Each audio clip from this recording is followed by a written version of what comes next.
एडियन से मैं हूं आकाश न्यासी। गुजरात में आखिरकार जो है बाजवा ने बाजी जीत ली और मिस्टर बाजवा गुजरात में तैनात कर दिए गए। 15 रोज ये कशमकश रही कि गुजरात में पुलिस पर राज जो है सैयद का होगा या बाजवा का, मगर आखिरकार लाहौर में तैनात जो बाजवा थे, मुस्तनसर बाजवा, उनको अब पंजाब हुकूमत की जानिब से तैनात कर दिया गया है, जिन्होंने आज ही बतौर DPO गुजरात अपने ओहदा का चार्ज भी संभाल लिया है।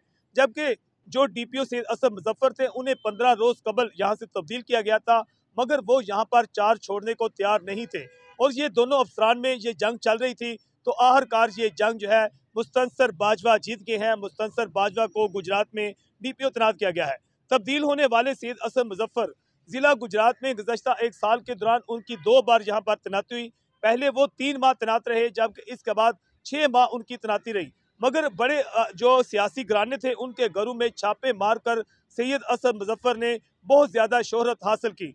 जबकि PTI जो है वो उनके जो रहनुमा थे उनके खिलाफ सैयद असद मुजफ्फर के दौर में बहुत ज़्यादा मुकदमात भी दर्ज हुए और बहुत ज़्यादा गिरफ्तारियां भी अमल में लाई गई। IGN से मैं हूँ आकाश न्याज़।